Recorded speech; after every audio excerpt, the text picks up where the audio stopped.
Yung na walang ticket dito. Naatasan bilang Deputized Wildlife Environmental Officer ng Department of Environment and Natural Resources ang San Agustin MPS sa pangunguna ni Police Major Joselito L. Sape.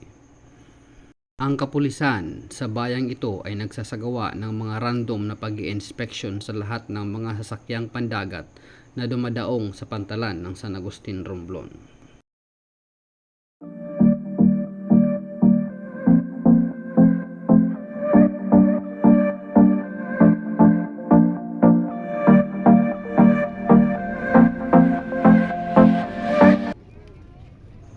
Ayon sa deputation order na ibinigay ng DENR, ang San Agustin MPS personnel ay mangunguna sa pagbabantay sa pantalan ng San Agustin Romblon na may layuning mahuli ang mga taong sangkot sa pagbibiyahe ng anumang endangered species palabas o papasok ng probinsya.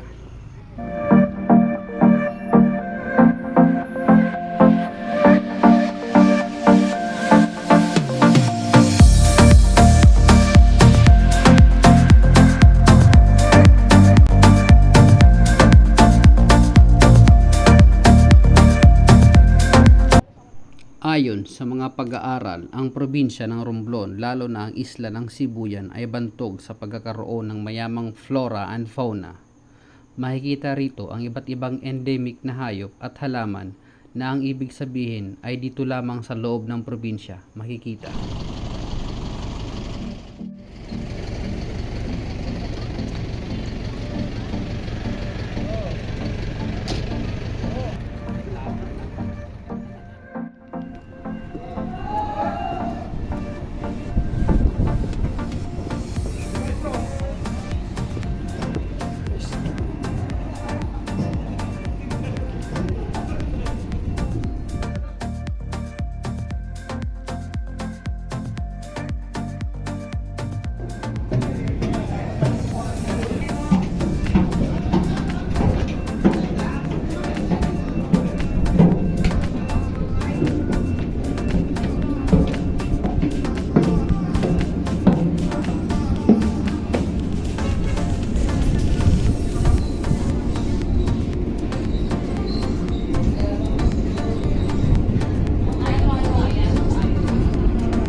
Agapay mo gusto kong muna ana.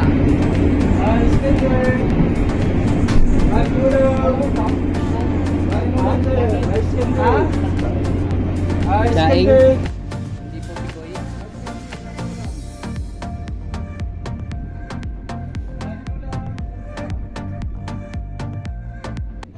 Kaya bilang kabahagi ng tinaguriang eco-warriors ng rehiyon, ang kapulisan ng San Agustin MPS ay masigasig sa pagpapatupad ng mga batas ukol sa likas na yaman at mas maigting na pagbabantay sa mga ito upang maprotektahan ang kalikasan.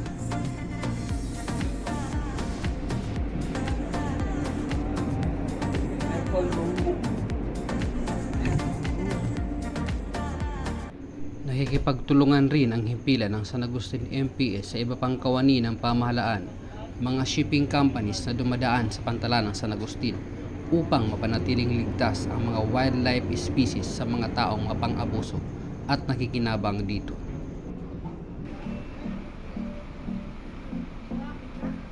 Nagpapauna rin ang mga kapulisan sa mga taong nagsasagawa ng pagbebenta ng mga wildlife species na iwasan nila ang ganitong gawain bilang tulong sa inang kalikasan at makaiwas na rin sa anumang kaso na maaaring ihabla laban sa kanila ng kapulisan.